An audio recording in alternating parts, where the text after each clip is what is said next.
எனக்கு அன்பான கர்த்தருடைய பிள்ளைகளே, இயேசு கிறிஸ்துவின் நாமத்தினாலே உங்களுக்கு எங்களுடைய வாழ்த்துக்களையும் அன்பையும் தெரிவித்துக் கொள்கிறோம்.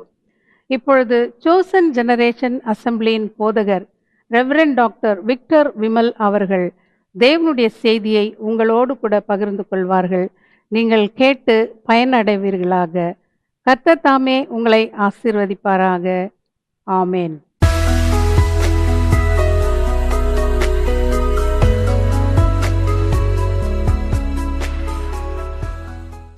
கர்த்தருடைய பரிசுத்த நாமத்திற்கு மகிமை உண்டாவதாக.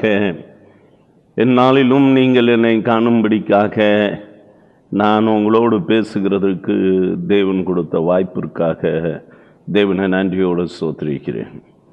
இந்த அருமையான வேளையில் உங்களோடு கூட பேசும்படிக்காக வேதத்திலிருந்து தெரிந்தெடுக்கப்பட்ட ஒரு பகுதியானது லூக்கா 17வது அதிகாரம் 11லிருந்து 15 வசனங்களை வாசித்து பார்க்கும் பொழுது, அவர் எருசலேமுக்கு பிரயாணம் பண்ணுகையில் அவர் சமாரியா கலிலேயா என்னும் நாடுகளின் வழியாக நடந்து போனார். அவர் ஒரு கிராமத்தில் பிரவேசித்த போது குஷ்டரோகம் உள்ள மனுஷர் 10 பேர் அவருக்கு எதிராக வந்து தூரத்திலே நின்று, இயேசு ஐயரே, எங்களுக்கு இரங்கும் என்று சத்தமிட்டார்கள்.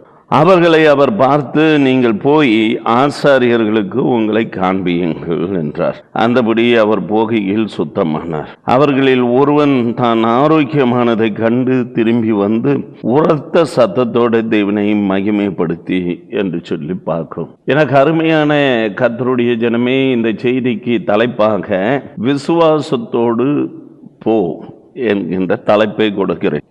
நீங்கள் தேவாலயத்துக்கு போகிறதா இருந்தாலும் சரி, சத்தியத்தை கேட்டுவிட்டு திரும்பி உங்கள் இல்லங்களுக்கு போகிறதாக இருந்தாலும் சரி, ஒரு காரியத்தை கர்த்தருடைய பிள்ளைகள் புரிந்து கொள்ள வேண்டும். இந்த விசுவாசத்தோடு கூட போகும் பொழுது அந்த இடைப்பட்ட காலப்பகுதிகளிலே, அந்த நேரத்திலே ஒரு தியானம் என்கின்றது பொதுவாக சொல்லப்படுகிறது. ஆனால் தியானம் என்று சொல்லுகிறதை விட அந்த விசுவாச வார்த்தைகளினுடைய செயல்பாடுகள் எப்படி? ஏனென்றால் வேதம் சொல்லுகிறது, யாக்கோபு 2:20வது வசனம், கிரியைகள் இல்லாத விசுவாசம் தன்னிலே தானே செத்தது என்று குறிப்பிடப்படுகின்றது. பேய்கள் விசுவாசித்து நடுங்கினவா, ஆனால் கர்த்தருடைய பிள்ளைகளிடத்துல நடுக்கம் காணப்படவில்லை. அவைகள் விசுவாசித்து நடுங்கினது. நல்லது. தேவன் ஒருவர் உண்டு என்று நீங்கள் விசுவாசிக்கிறீர்கள், அது நல்லது தான். ஆனால் வீணான மனுஷனே, கிரியைகள் இல்லாத விசுவாசம் செத்தது என்று நீ அறிய வேண்டாமா? எனவே ஒரு கிரியைகள், செயல்பாடுகள், இது ரொம்ப மிக முக்கியமானது. போகும் பொழுது உங்கள் மனதில் உண்டாகுகின்ற அந்த செயல்பாடுகள், ஆக்ஷன், உங்களுடைய மூமெண்ட் எப்படி இருக்கு? இந்த கிரியைகள் என்கின்றது உலக பிரகாரமாக, என்னுடைய விசுவாசத்தை என் கிரியைகளினாலே காண்பிக்கிறேன். உன் விசுவாசத்தை கிரியைகள் இல்லாமல் காட்டுன்னா காட்ட முடியாது. கிரியைகள் அவசியம்.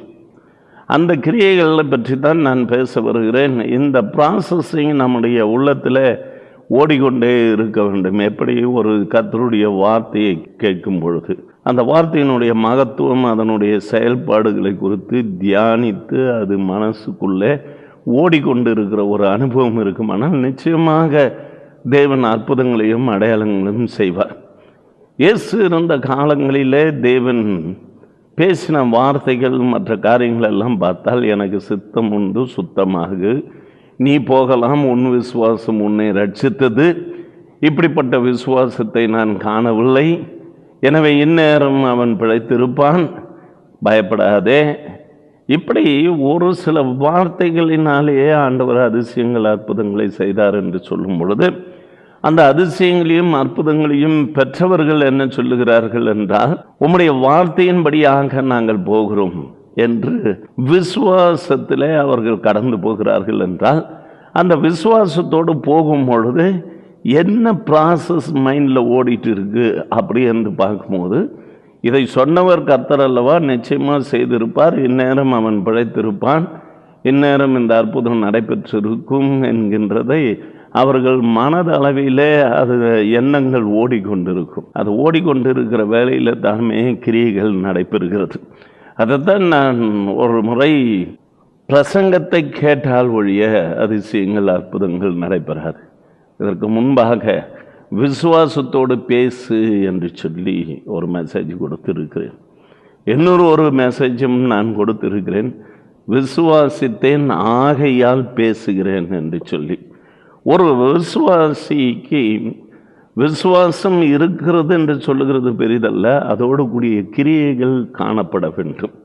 எனவே கிரியைகள் இல்லாத விசுவாசம் செத்தது. எனவே வேதம் சொல்லுகிறது, ஒரு காரியத்தை உங்கள் மத்தியில் வைக்க விருப்பப்படுகிறேன். உலக பிரகாரமான கிரியைகள், ஆவிக்குரிய கிரியைகள் உங்களிடத்தில் காணப்பட வேண்டும். கிரியைகள் என்றால் கனிகள் அல்லது உங்களுடைய செயல்பாடுகள், உங்களுடைய ஆர்வம், உங்களுடைய எதிர்பார்த்தல், இவைகள் எல்லாமே ஆக்ஷன் என்கின்றதில், கிரியைகள் என்கின்றதில் வந்துவிடும். எனவே அற்புதம் அடையாளங்கள் நடைபெறவில்லை என்று சொல்லுகிறதுக்கு காரணம், நம் உள்ளத்திலே உண்டாகுகின்ற அந்த ப்ராசஸிங் சரியில்லை என்ற அர்த்தம். ஒரு காரியத்தை போகிறோம் என்று சொன்னால் அதை எதிர்பார்த்து போகிறோம். அந்த பாசிட்டிவ் தாட்ஸ் மனிதனுக்குள்ளே இருக்க வேண்டும். இங்கே ஒரு ஸ்திரீ, பெரும்பாடு உள்ள ஸ்திரீ என்ன சொல்லுகிறாள் என்று சொல்லி பார்க்கும் பொழுது, அவள் இயேசு கிறிஸ்துவை குறித்து கேள்விப்பட்டு அவருடைய வஸ்திரத்தை தொட்டால் சொஸ்தமாவேன் என்று தன் உள்ளத்தில் எண்ணிக்கொண்டு என்று சொல்லப்படுகிறதை மத்தேயு 9வது அதிகாரம் 21வது வசனத்திலே வாசிக்கிறோம். அதுவே மார்க் 5வது அதிகாரம் 27ஆம் வசனத்தை வாசித்து பார்க்கும் பொழுது, வஸ்திரத்தை தொட்டால் சொஸ்தமாவேன் என்று சொல்லி என்று அவருக்கு பின்னாக வந்து வஸ்திரத்தை தொட்டார். அப்பொழுது செயல்பாடுகள் எப்படி இருக்கிறது, அங்கு என்ன நடைபெற்றது என்று சொல்லும் பொழுது, அந்த இடத்துல நடைபெறுகிற ப்ராசஸ் என்ன என்று பார்க்கும் பொழுது, மார்க் 5வது அதிகாரம் 29லே உடனே அவளுடைய உதிரத்தின் ஊரல் நின்று போயிற்று, அந்த வேதனை நீங்கி ஆரோக்கியம் அடைந்ததை அவள் தன் சரீரத்தில் உணர்ந்தாள் என்று சொல்லி, அந்த உணர்கிற ஒரு அனுபவம் அங்கு நடைபெறுகிறது. கிராஜுவலாக அந்த ப்ராசஸிங் பலன் என்ன என்று சொல்லி பார்க்கும் பொழுது இப்படி உணர்கிற ஒரு அனுபவம். அதுக்கு பிறகு ஆண்டவரிடத்தில் எல்லாவற்றையும் பேசி முடித்த உடனே இயேசு கிறிஸ்து சொல்லுகிறார் 34வது வசனத்திலே, அவளை பார்த்து, மகளே, உன் விசுவாசம் உன்னை ரட்சித்தது, நீ சமாதானத்தோடு போய் உன் வேதனை நீங்கி சுகமாயிரு. தட் மீன்ஸ் வேதனைகள் இருக்கிறது, ஆனால் உணர்வடைந்தால் அந்த நேரத்தில் தேவனுடைய வல்லமை வரும் பொழுது இந்த ப்ராசஸிங் வந்து எப்படி இருக்குன்னா, உள்ளத்தில் நான் இயேசுவண்டை போகிறேன், இன்றைக்கு நான் தேவாலயத்துக்கு போகிறேன், கர்த்தர் என்னோடு பேச வேண்டும், கர்த்தர் என்னை நடத்த வேண்டும், இந்த பிரசங்க வார்த்தைகள் எப்படிப்பட்டது என்று சிந்திக்க, அதை பற்றி யோசிக்க மனசில் முதல்ல ஒரு தீர்மானத்தை கொண்டு வர வேண்டும். கொண்டு வருகிறது மாத்திரமல்ல, அவள் என்ன செய்தாள் என்று சொன்னால், வஸ்திரத்தை தொட்டால் சொஸ்தமாவேன் என்று சொல்லி, தட் மீன்ஸ் டிக்ளரேஷன், அந்த சொல்லும் பொழுது நடைபெறுகிற ஒரு சம்பவம். ஏனென்றால் வேதம் சொல்லுகிறது, ரோமர் 10வது அதிகாரம் 10ஆம் வசனத்தை வாசித்து பார்க்கும் பொழுது, நீதி உண்டாக இருதயத்தில் விசுவாசிக்கப்படும். அந்த விசுவாசம் என்கின்றது நான் அவர் மீது கொண்டு இருக்கிறதுனால, ஆபிரகாம் விசுவாசித்தான், அது அவனுக்கு நீதி என்று எண்ணப்பட்டது. அதுக்கு அடுத்தபடியாக அந்த ப்ராசஸிங், ஒரு டெலிவரன்ஸ், அந்த இடத்துல ஒரு சால்வேஷன் எப்படி கிடைக்கிறது என்று சொல்லி பார்க்கும் பொழுது, ரட்சிப்பு உண்டாக வாயினாலே அறிக்கை செய்யப்படும் என்று சொல்லி. எனவே எனக்கு அருமையான கர்த்தருடைய பிள்ளையே, இந்த மகளுடைய வாழ்விலே ஒரு அதிசயம் காணப்படுகிறதற்கு விசுவாசத்தோடு கூட போகிறாள் கட்டாயம் என்ற தினத்தில். அப்போ உள்ளுக்குள்ளாக ஒரு ப்ராசஸிங் நடந்து கொண்டு இருக்கிறது. அது என்னென்ன, கற்பனையின் உலகத்தில் நான் போவேன், நான் தொடுவேன் அப்படி என்று சொல்லி கிட்ட நெருங்கின உடனே அதை டிக்ளேர் பண்ணுவாள். நான் கட்டாயம் தொடுவேன் என்று சொல்லி வாழ்க்கையில் மிக முக்கியமானது அந்த declaration. In front of the காங்கிரிகேஷனில் ஒரு டிக்ளரேஷன், தன்னை ஒத்த விசுவாசிகள் மத்தியிலே என் தேவன் யார் என்று வெளிப்படையாக பேசி நிச்சயமாக அதை அடைவேன் என்கின்ற அந்த டிக்ளரேஷன் உங்களுக்குள்ளே கிரியைகளை நடப்பிக்கக்கூடியதாக இருக்கிறது. அடுத்தபடியாக ஒருத்தர் சுகமாகுகிறார். யோவான் 9வது அதிகாரம் 7ஆம் வசனத்தை வாசித்து பார்க்கும் பொழுது பிறவி குருடனாய் இருக்கிறான். இந்த பிறவி குருடனை ஆண்டவர் சொஸ்தப்படுத்துகிற விதமே சற்று வித்தியாசமாக இருக்கிறது. இங்கு நாம் பார்க்கும் பொழுது அவர் உமிழ்நீரினாலே சேறு உண்டாக்கி அந்த சேற்றை குருடனுடைய கண்களின் மேல் பூசி என்று சொல்லி, அப்பொழுது இங்கு பார்க்கும் பொழுது அவன் பிறவி குருடனாய் இருக்கிறான் என்று சொல்லப்படுகிறது. ஆண்டவர் இதை செய்யும் பொழுது இவன் மைண்ட் எப்படி இருந்திருக்கும், என்ன நடைபெற்றிருக்கும்? ஒருவேளை அவனுடைய கண்கள் ஒரு ஹாலோவாக இருந்திருக்குமா? கண்கள் இருந்து ஒருவேளை குருடனாக இருந்தானோ எது தெரியாது. ஆனால் அந்த சேறு உண்டாக்கி அது உள்ளே நுழைத்து பூசும் பொழுது அந்த குருடனுடைய மைண்டில் என்ன ஓடிக்கொண்டிருந்திருக்கும் அப்படி என்று பார்த்தால் அவன் யோசித்திருப்பான், ஏதோ ஆண்டவர் செய்கிறார், ஒருவேளை எனக்கு கண்ணே இல்லாது இருக்கிறதுனால ஒரு கண்ணை புதிதாக செய்கிறாரா, என்ன பண்ணுறாருன்னு தெரியல, பொறுத்திருந்து பார்ப்போம் என்று சொல்லி எண்ணி அவன் அதை கவனித்து கொண்டிருக்கிறான். பொறுமையோடு கூடவும் அதை ஏற்றுக்கொண்டிருக்கிறான். அந்த நேரத்தில் கர்த்தர் சொல்லுகிறார், நீ போய் சீலோவாம் குளத்தில் கழுவு என்றார். சீலோவாம் என்பதற்கு அனுப்பப்பட்டவர்கள். அப்படியே அவன் போய் கழுவி பார்வை அடைந்தவனாய் திரும்பி வந்தான் என்று சொல்லி பார்க்கிறோம். இவன் இந்த நடந்து போகிற வேளையில் இவன் உள்ளத்தில் என்ன மாதிரியான ப்ராசஸ் நடந்து கொண்டிருக்கிறது, இதை கொஞ்சம் யோசித்து பார்க்க வேண்டும். அங்கு போய் கழுவின உடனே பார்வை அடைந்து திரும்பி வந்தான் என்று சொல்லி பார்க்கிறோம். எனக்கு அருமையான கர்த்தருடைய பிள்ளைய, ஒரு விசுவாசத்தோடு கர்த்தர் ஒரு வார்த்தையை சொல்லியிருக்கிறார். கர்த்தரிடத்திலிருந்து வார்த்தை வந்தது. பேசுகிற ஊழியக்காரரை பார்க்காதீர்கள், அவர்களை ஒரு இன்ஸ்ட்ருமெண்ட்டாக தேவன் எடுத்து பயன்படுத்தி கொண்டிருக்கிறார். ஜஸ்ட் லைக் ஒரு ஸ்பீக்கர் என்று வைத்து கொள்ளுங்கள். கர்த்தர் பேசுகிறார். இவர்கள் ஒரு ஸ்பீக்கரை போல சத்தத்தை வெளியே அனுப்புகிறவர்களாக இருக்கிறார்கள். ஆனால் சத்தம் தேவனிடத்திலிருந்து வருகிறது என்கின்ற அந்த விசுவாசம், அந்த விசுவாசத்தோடு நீங்கள் போவீர்களானால், சபைக்கு போனாலும் சரி, சபையில் சத்தியத்தை கேட்டு வீட்டுக்கு போனாலும் சரி, கேட்கப்பட்ட சத்தியம் உங்களுக்கு விடுதலை தரும் நிச்சயமாக. எனவே அடுத்தபடியாக இன்னொரு காரியத்தை உங்கள் மத்தியில் வைக்க விருப்பப்படுகிறேன். இந்த மாம்சக்கண், ஊன்கண், ஆவிக்குரிய கண்கள் என்று இருக்கிறது. இந்த எரிகோ மதலை பற்றி பார்த்திருக்கிறோம். அப்பொழுது ஒரு பெரிய கோட்டை. இந்த ஊன்கண் மாம்ச கண்களிலே பார்க்கும் பொழுது என்ன தோன்றுகிறது, எவ்வளோ பெரிய மதிலாக இருக்கிறது என்று சொல்லி. ஆனால் அடுத்த கட்டம், ஒரு ஆவிக்குரிய மனுஷன் அந்த ஆவிக்குரிய வார்த்தைகளை, தேவன் சொன்ன வார்த்தைகள் மீது நம்பிக்கை வைத்து அவன் நினைவு கூறுகிற, சிந்திக்கக்கூடிய காரியங்கள் அந்த மதில்கள் இடிந்து விழுகிறதாக தன் கண் முன்பாக அவன் இமேஜினேஷன் பண்ணி கொண்டிருக்கிற காரியத்தை பார்க்கும் பொழுது, அதன் நிமித்தமாக தேவனுடைய செயல்பாடுகள் எப்படி இருக்கிறது என்கின்றதை கர்த்தருடைய பிள்ளைகள் உணர வேண்டும். அதே போன்று இடி முழக்கம், மின்னல், காற்று, சூறாவளி, கடல் அலை எழும்புகிறது, எல்லாம் பெரிதாக இருக்கிறது. படவிலே பயணம் மேற்கொண்டிருக்கிறார் இயேசு கிறிஸ்து. கப்பலின் பின்னணியத்தில் உறங்குகிறதாக வேதம் சொல்லுகிறது. ஆனால் அவர் படுத்து இருக்கிறார்.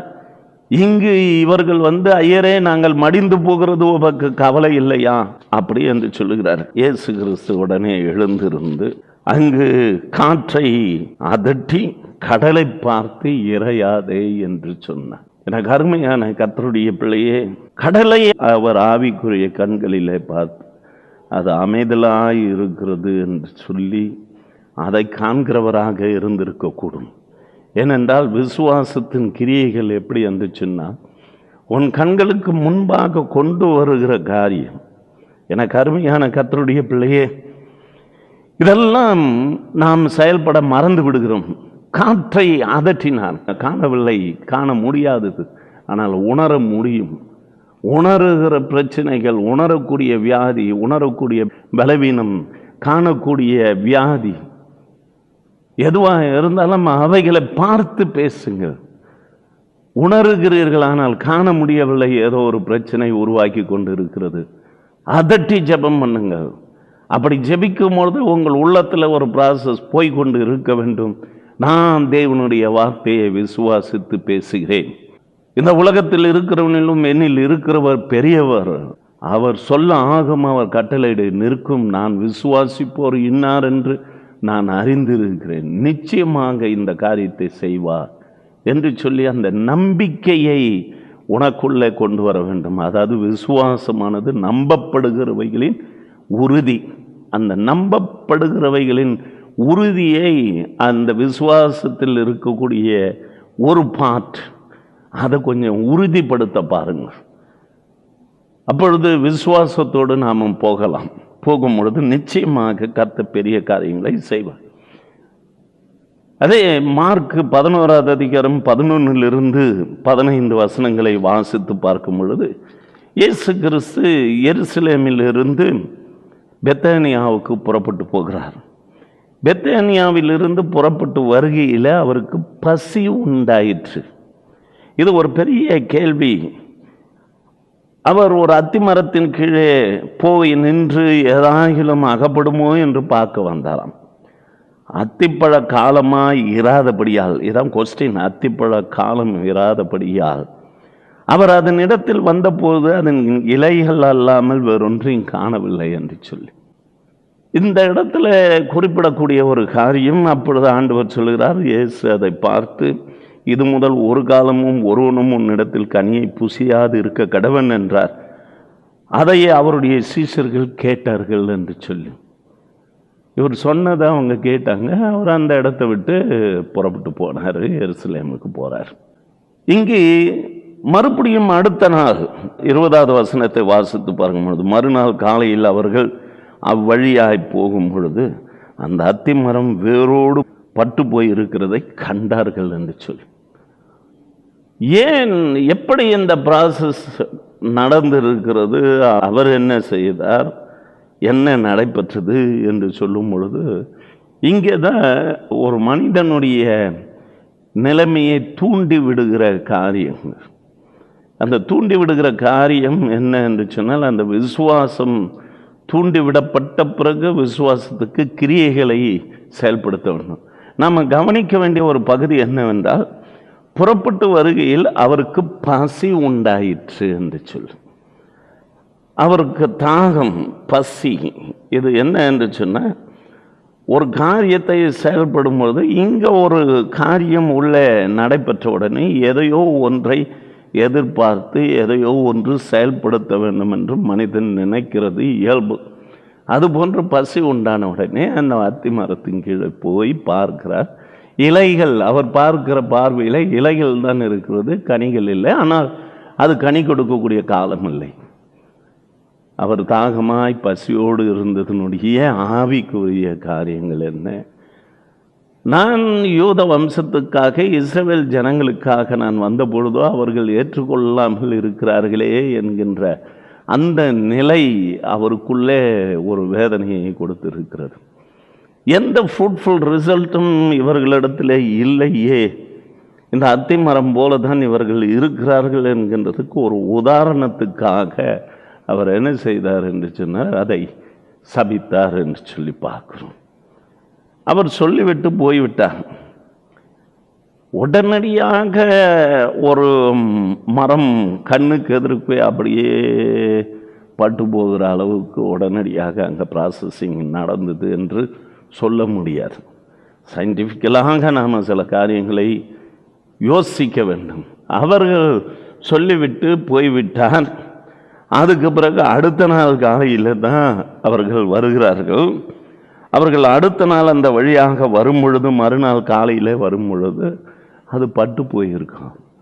ஸோ இந்த ப்ராசஸிங்கு அங்கே நடக்கிறதுக்கு ஒரு டைம் அங்கே உண்டாகி கொண்டு இருக்கிறது.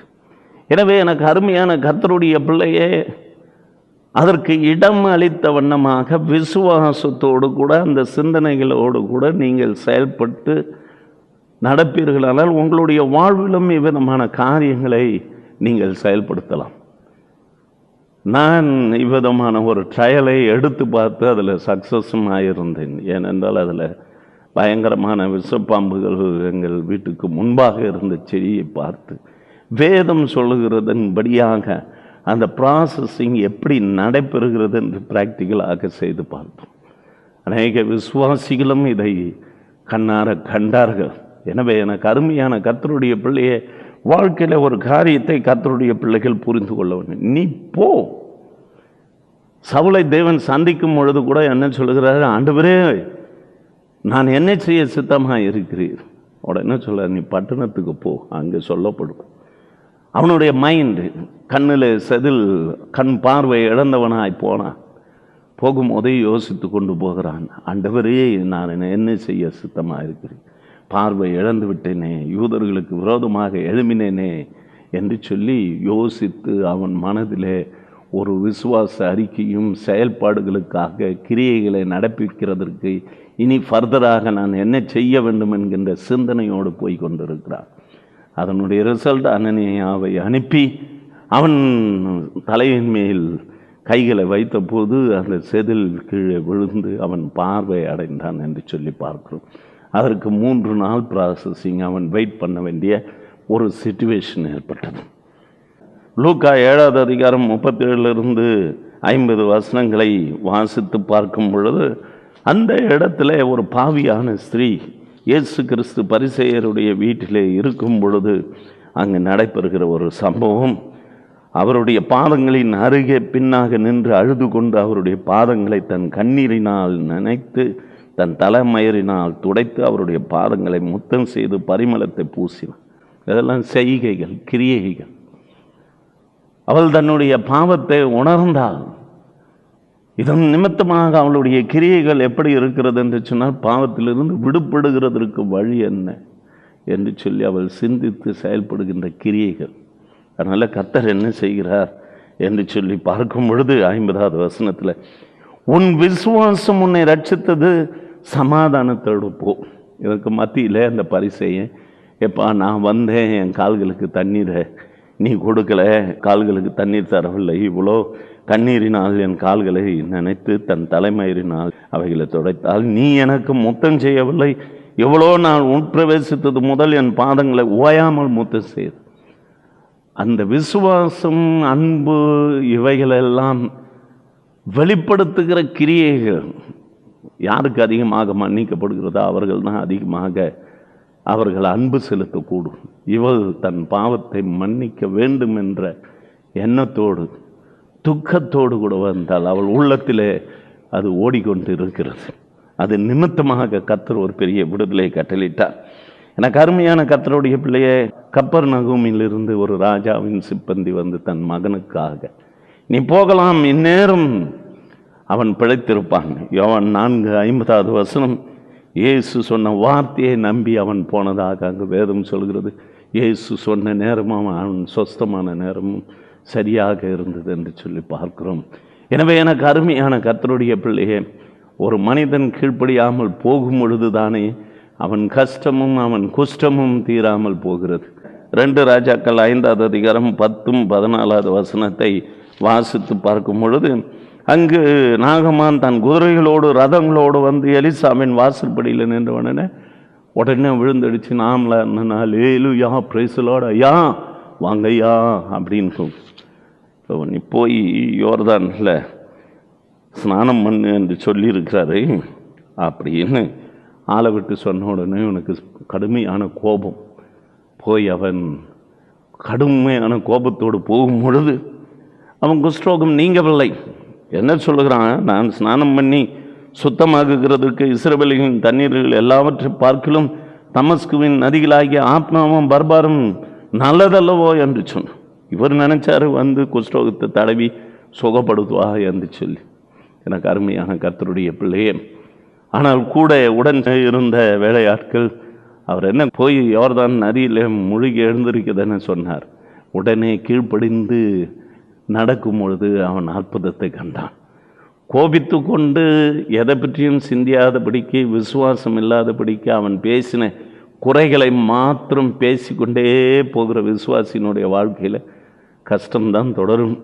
ஏன் இவனுடைய வாழ்க்கையில் குஷ்டம் அப்படியே தானே இருந்தது. எனவே எனக்கு அருமையான கர்த்தருடைய பிள்ளைய, விசுவாசத்தோடு போ, உனக்குள்ளே அந்த ப்ராசஸ் நடைபெறும். நாம் கண்களை மூடி ஜெபம் பண்ணுவோம். நல்ல தேவனாகிய கர்த்தாவே, இந்த செய்தியை கேட்டுக்கொண்டிருக்கிற பிள்ளைகளுக்கு விசுவாசத்தோடு போக வேண்டும் என்று சொல்லும் பொழுது, அந்த விசுவாசத்தோடு கூட கிரியைகள் அவசியம் என்கின்றதையும், உலக பிரகாரமான கிரியைகளாய் இருந்தாலும் சரி அல்லது ஆவிக்குரிய கிரியைகளாய் அது தேவனை மகிமைப்படுத்துகிறதுக்கு ஏதுவாக இருக்கும் என்று சொன்னால், நிச்சயமாக அவனுடைய வாழ்க்கையிலே அதிசயங்களை செய்யக்கூடியவராய் இருக்கிறீர் என்பதை நாங்கள் அறிந்திருக்கிறோம். இந்த சத்தத்தை கேட்டுக்கொண்டிருக்கக்கூடிய உம்முடைய பிள்ளைகளுக்கு நேராக உம்முடைய கரங்களை நீட்டி கொண்டிருக்கிற ஒரு காட்சியை நான் பார்த்து கொண்டிருக்கிறேன். யார் யார் என்ன எதிர்பார்த்தலோடு விசுவாசத்தோடு கூட அங்கு வந்திருக்கிறார்களோ, விசுவாசத்தோடு பார்த்து கொண்டிருக்கிறார்களோ, அவர்களுடைய வாழ்விலே இந்த ப்ராசஸிங் காரியங்கள் நடைபெறும்படிக்காக ஜெபிக்கும். அந்த ஹீலிங் ப்ராசஸை ஒன்று பண்ணுவீராக, விடுதலையை கட்டளிடத்தக்கதாக கர்த்தருடைய கிரியை இந்த வேளையில் செயல்படும்படிக்காக ஜெபிக்கும். விடுதலை கட்டளிட்டு உம்முடைய நாமத்தை மேன்மைப்படுத்திக் கொள்வீராக, இயேசுவின் நாமத்தில் பிதாவே, ஆமென். Praise the lord, praise the lord. கர்த்தர் உங்களை ஆசீர்வதிப்பார். எனக்கு அன்பான கர்த்தருடைய பிள்ளைகளே, இயேசு கிறிஸ்துவின் நாமத்தினாலே உங்கள் யாவருக்கும் எங்கள் அன்பை தெரிவித்துக் கொள்கிறோம். இப்பொழுது நீங்கள் கேட்ட இந்த செய்தியானது உங்களுக்கு மிகவும் பிரயோஜனமாய் இருக்கும் என்று நாங்கள் கர்த்தருக்குள் நம்புகிறோம். நீங்களும் எங்களோடு கூட தொடர்பு கொள்ள விரும்பினால் எங்களுடைய விலாசம் reverend doctor Victor Vimal, Chosen Generation Assembly, number 97, church street, Govindaraj Nagar, Bagayam, Vellore 632002, Tamil Nadu, south India.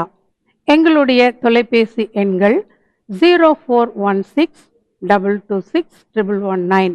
எங்களது செல்போன் நம்பர் 9443346119. கர்த்தர் தாமே உங்களை ஆசீர்வதித்து உங்களை மகிமைப்படுத்துவாராக. ஆமேன்.